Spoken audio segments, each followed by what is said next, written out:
Okay, there we go. Well, welcome. It's Adam and Akbar. There he is. You, I haven't told you about Akbar. Well, he's at all of our meetings. That was a surprise for me. Yeah, total surprise for our guest. Let me start our time here so I can keep an eye on that. Okay, so this is our weekly lecture series, and it is a great pleasure and honor to have Dr. Bethany Blackstone with us. Associate Dean, is that correct, at the Honors College? That's right. Also an associate professor over in poli-sci. And I know you do stuff with American politics and the Supreme Court, but I thought I'd start by letting you tell us a bit more about what you do, if you don't mind. Sure. Of course. So hi, everyone. I'm Bethany Blackstone, and my teaching and research interests center on American political institutions. So within the study of American politics, we tend to differentiate between the study of institutions and behavior. So people who study behavior study public opinion and voting and campaigns and elections, and people who study institutions study things like Congress and the Supreme Court and the presidency and constitutions. And so I am particularly interested in policy making by courts and in the interaction between legislatures and courts. So I think of courts as inherently interesting institutions in democracies because they are in many senses not democratic in that they're not necessarily, they don't have a constituency that they represent. And we are told that courts can serve an important role in protecting minority rights. And so courts have this complicated position in democratic polities. And so I'm really interested in both how courts make policy and how decisions that are rendered by courts are given effect or not in other institutions. I'm interested in how, when elected officials don't like things that courts do, how they respond legislatively. I'm interested, there's also a lot of sort of interaction between behavior and institutions. I'm interested in how people think about courts also, and the extent to which people's perceptions that courts are different than other political institutions help courts make policy efficaciously, and how they also sometimes can obscure the real politics that happen in courts and the political impact of court decisions. So that's a long answer, but I teach classes about the United States Congress, the United States Supreme Court, and constitutional law. And those are sort of the places my interests tend to intersect the most. Well, perfect, because it's almost like I planned this out. You're speaking to a group who just read with me Articles 1, 2, and 3 of the Constitution. And we're going to finish up next week with the rest of it. And then we're jumping into Hamilton. And I may want to talk with you about Hamilton, but I want to stick on what you just said, because you said, I think, 3 times that the courts make policy. I did. I thought the legislature made policies. What actually do the courts do? What do you mean? And what do you mean by make? So I think of policy making as sort of the mechanisms by which government makes decisions, allocates costs, benefits, rights, and responsibilities. And so legislatures make laws, but a lot of institutions make policy. So law is one source of policy, but so are Supreme Court decisions and decisions of lower courts and executive orders issued by presidents. And so you have all of these different institutions, sometimes acting together. So if we think of lawmaking, in its typical form, requires input from both the legislative and executive branches. And that is, laws are one source of law in the big way. Constitution is a source of law.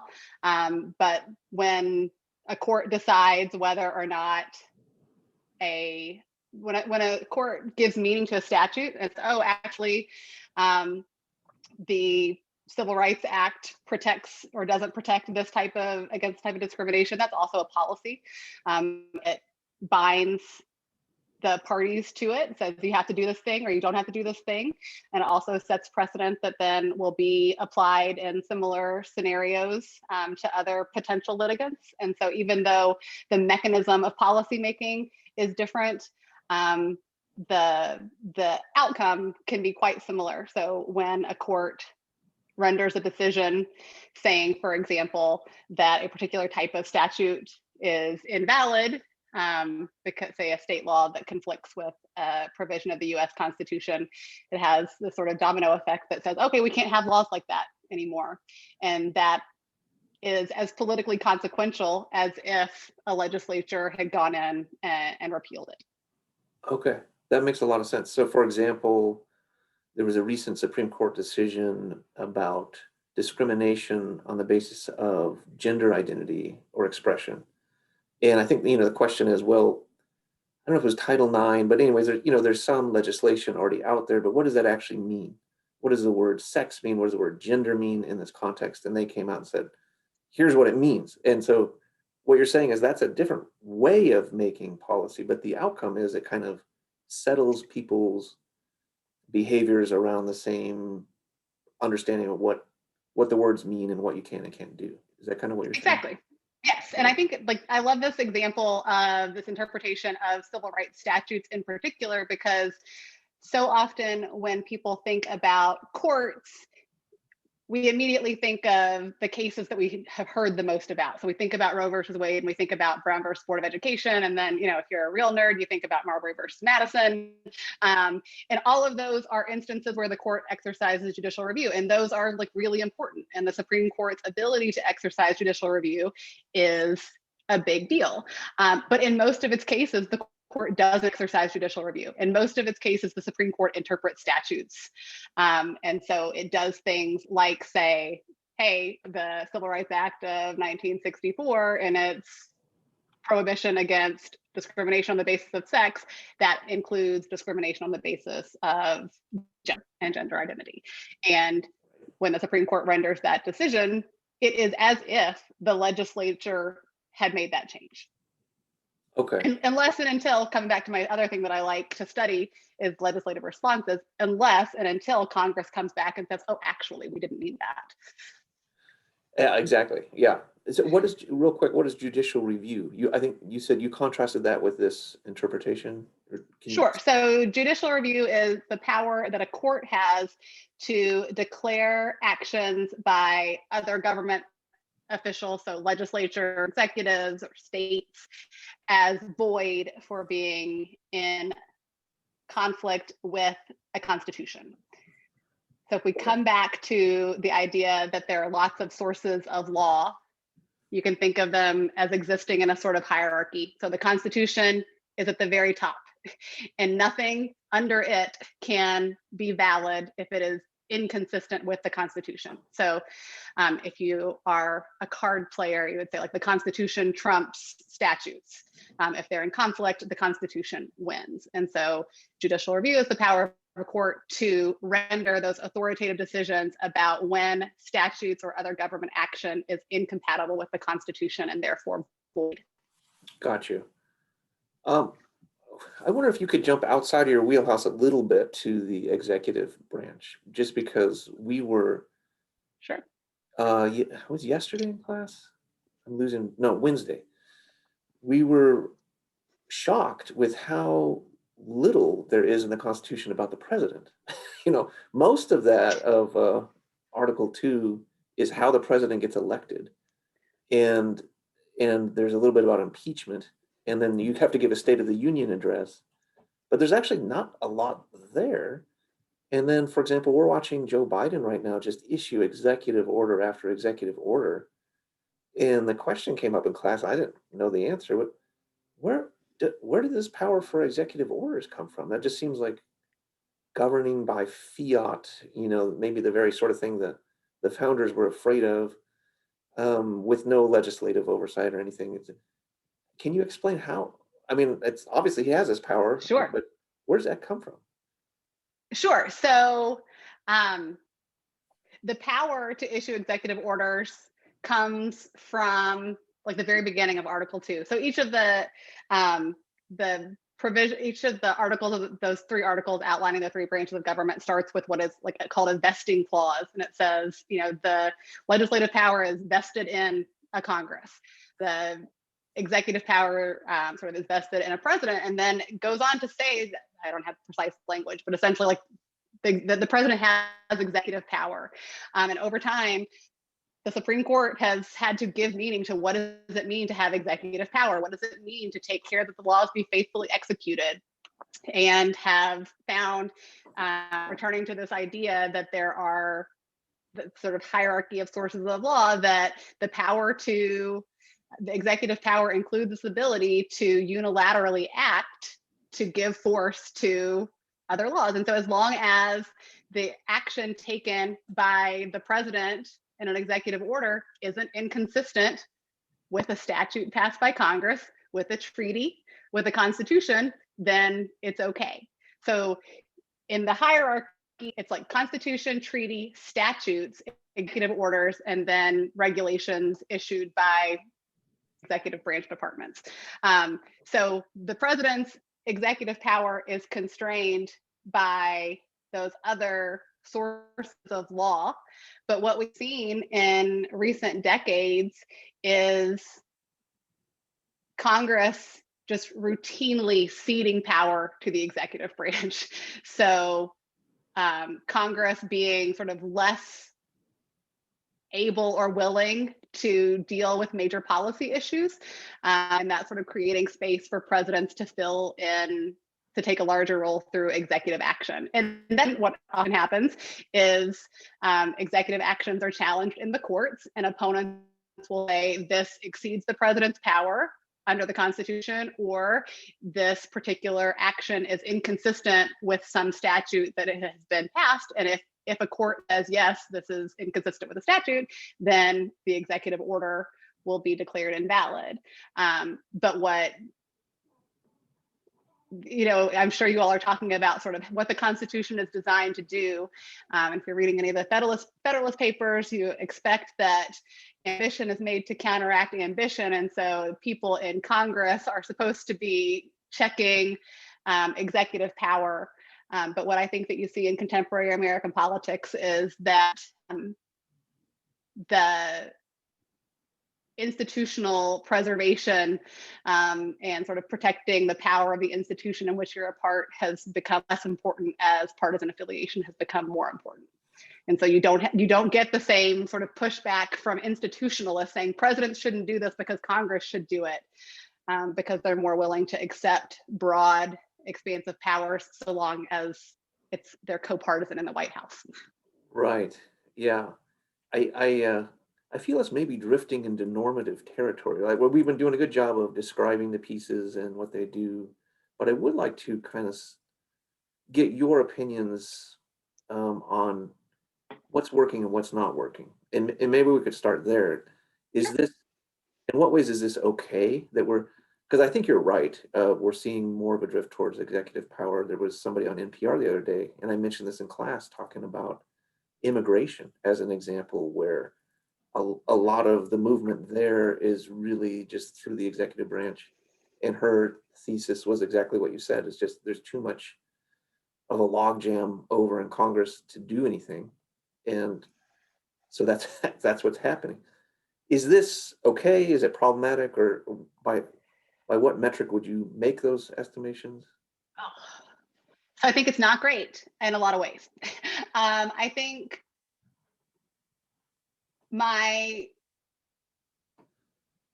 so part of why it's not great in my perspective is based on the sort of my assumptions about sort of what our government institutions are supposed to do. And so, yes, Congress makes laws. Cool.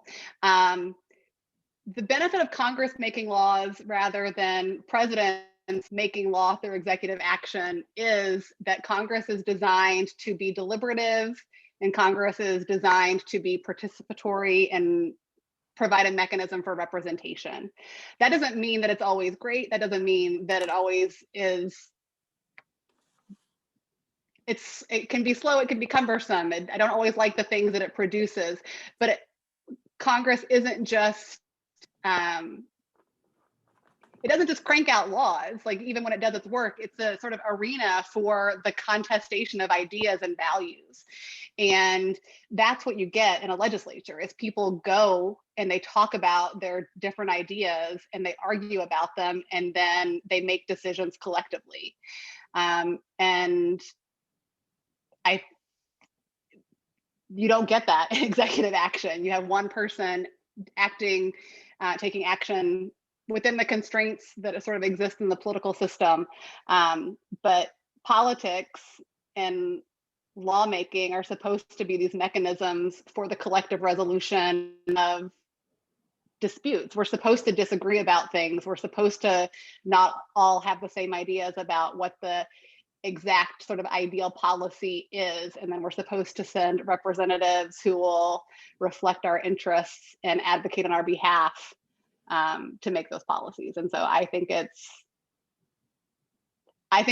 always disheartening to me as somebody who I want Congress to be an institution worthy of attention and respect. And it's because it's important, and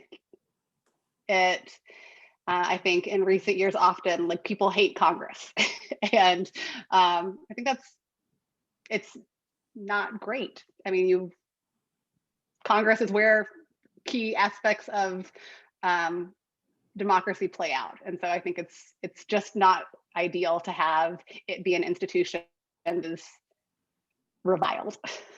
Yeah, I love that. Love that answer because you're calling attention to the richer aspects of democracy that maybe if you just had a kind of nuts and bolts perspective on it, you lose sight of that. There's supposed to be an arena where people articulate what they want the future to be, what they think is right and wrong, and why. And in that process, not only are people forced to get clear on what they really think, but other people are forced to kind of really confront that and take that into consideration and then think about why they disagree. And it seems like that's a vital part of a democracy is airing through speech what we really believe and listening to each other. And I think you're Adam, right. have you read the book The Mild Voice of Reason by Joseph Bassett? No. Okay. Well, it's my favorite book about Congress. But again, I probably read it before I read it and it shaped my thinking about what Congress should be. So you can borrow my copy. Okay, I'm writing that down now. We're both nerds. I like books. I wrote down two other things that I wanted to get your thoughts on because I think I mentioned this, but so we're going to read this big Chernow book, which is a biography of Alexander Hamilton. And I'm thinking about him when you were talking now about the problematic drift towards the executive branch in two different ways, because on one hand, he was a proponent of that. He liked a vigorous executive branch, but he also himself was like this ideal exemplar of the ability to speak and reason through complex ideas with and against opponents, right? And because I guess he could just extemporaneously go on and on about these detailed policy ideas he had. And that's super valuable in the ways that you're talking about. So we're going to be reading that book and and then when we get to where he's going to be writing the Federalist Papers, we're going to stop and read some of that. And then we'll pick up his biography again for the rest of the semester. And then their big semester-long project is to try to find a way they think the Constitution should be amended. It's at least supposed to be a living document. There are amendments. We learn over time, hopefully, about things that might work better. Times change. We might have to revise this thing. So I wanted to get your opinion on if you were at this fictional constitutional convention, what would you propose? What do you think is the most important change that we need to see made to the Constitution? If anything. I mean, you could also make the case that let's not mess with it. Oh no, I'm not one of these don't amend the Constitution people. I'm like, let's amend the Constitution. Like, this is an exercise. So in my intro American government classes, I often have students sort of reflect on, is the Constitution too hard to amend? The Constitution's longevity is clearly sort of impressive. But constitutions like reflect the political contexts in which they are adopted. And so difficult amending processes make it more difficult to kind of bring your governing documents into alignment with changes in society. And so I think to have a hundreds of years old constitution be consistent with our contemporary values, like it would need to change in some ways. So the things that I would change would be things, well, I will tell you the direction in which I would change the Constitution would be to make it more democratic. And here I mean democratic with a small d. So that participation is more matched to more evenly distributed. So I would do things like eliminate the Electoral College and the Senate and things that concentrate power. Eliminate the Senate? I mean, you could do some other things to it if you want, but I would definitely change it up. Okay. I think our current political institutions make it hard for majorities to rule. And so yes. I would try to make the Constitution more majoritarian. That's fascinating. And I mentioned the other day, I pulled up, it was an article that I think, so after the Georgia election and the Senate is kind of set now, I think the number was like the Democrats, big D Democrat senators represent 41 million more people than the Republicans, yet it's basically a 50-50 split. Yeah. Is that the kind of thing you have in mind? That's the kind of thing I'm talking about, where like if you think of individuals in different states, the power of their vote is proportional to like the number of people that they elect. And so you have a lot more power as a voter if you are in a state that is sparsely populated than if you are in a state that is densely populated.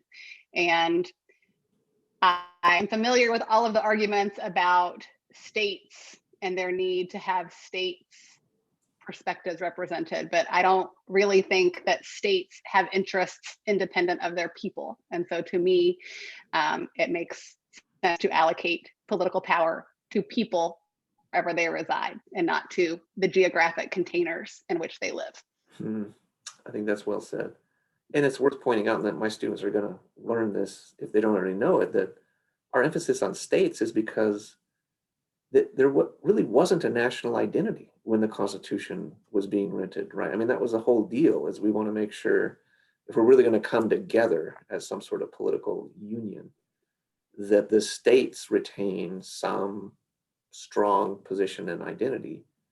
And maybe that's one of the things that it's understandable, like you said, but that's regrettable too, maybe, because it's led to these sorts of skewed ways of thinking about politics and setting up our institutions now, right?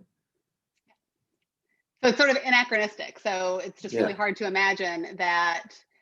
I mean, you can look at how more recently developed constitutions borrow and don't borrow from ours. There are lots of areas where there are features of the United States Constitution that have been influential and adopted elsewhere, but you don't see anybody picking up the Electoral College. Like that isn't one where can we really stop there? setting. Oh, sure. What's the deal with the Electoral College? I don't. This was another question a student asked. Why? Okay, why that way of electing the president? And so I'd like your answer to that. And then you said you get rid of it. I would too. What would you replace it with? Just popular vote straight up, or what? But can you first answer what was the sure? So this? Yeah. Why? I mean, the thing about the thinking about the Electoral College is that it. Again, I'm not a historian, and like most of what I learned about the Constitutional Convention, I forgot and then relearned from listening to recent episodes of Throughline. But my understanding is that, we look at the Constitution, the Electoral College was this thing that was like, okay, we're trying to figure out how to have an executive and choose it, and then we couldn't, like delegates couldn't reach consensus, so then they like gave it to a committee on like things we're going to think about later, and then it came back and like they ended up making this the Electoral College as it was originally constituted. But my understanding is that it isn't like everyone was like, oh, this is obviously the best way that you could possibly choose an executive. It was sort of this hodgepodge of things where, recall that the framers of the Constitution really, they weren't huge on direct election. So even senators at that time weren't directly elected. And so when the Constitution was originally ratified, legislatures chose the individuals who would represent the state citizens in the United States Senate. And so the presidency was another mechanism, the Electoral College is another mechanism of indirect election, but that just sort of chooses allows for the possibility that the people doing the selecting are not the state legislatures. And so it sort of reflects the general sense of like, we want power to flow from the people, but to be channeled in ways that we know that it's actually being exercised by people who will exercise good judgment and discretion. And so in practice, that isn't even what happens. Like there's no discretion in the Electoral College, right. But it strikes me as just sort of it's much less intentional, or obviously it's intentional in that like they chose it, they voted on it and it was adopted. But I think that it really does also seem to be the sort of collection of features that were on the table at the time that it needed to be finished. Okay, it must be. But it does not. I mean, I think that's worth emphasizing. I might feel differently about, or let's just say one might feel differently if the Electoral College actually was this select group of wise individuals who serve as a buffer between the control knobs of power and the riotous mob of people. And Right. they kind of temper what the people are saying with a dose of judgment and experience and wisdom, and then they will elect. But that's not what actually happens. In turns, it's just a bucket of votes that a state gets, and the popular vote of that state is just filtered into that bucket, and it's a winner takes all. I mean, that can't even be what they intended, right?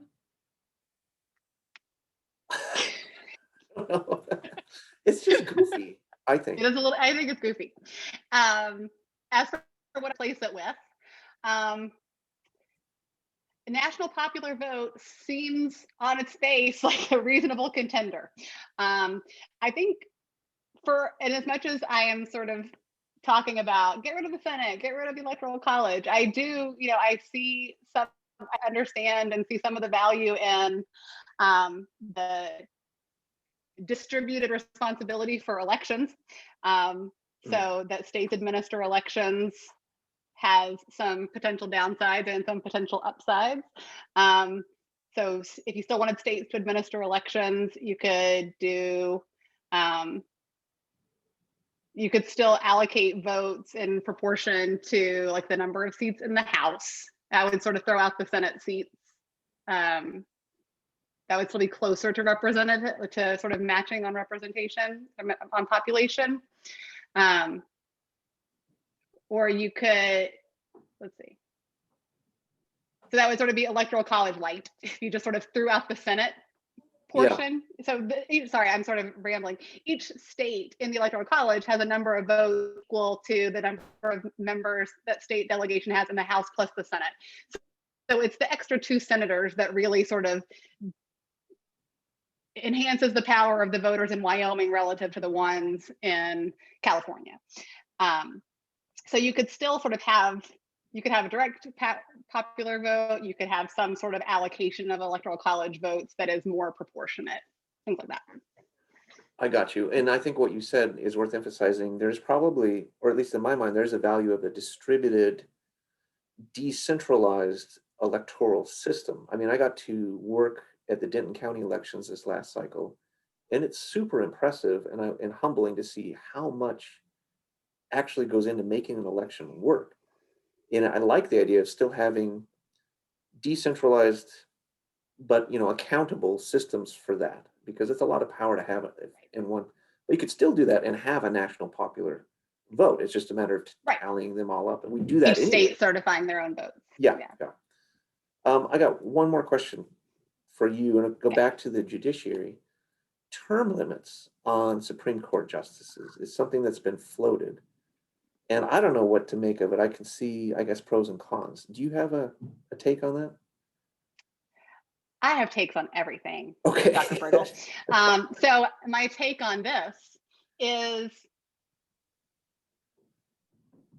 that my take on this has evolved over time. I used to be like, no, you can't impose term limits because judicial independence. But now I'm like, I changed my mind. It's totally fine. Because the consequence of not having term limits is that the incentives are for presidents to appoint younger and younger jurists to the Supreme Court in the hope of them staying for decades and decades and decades.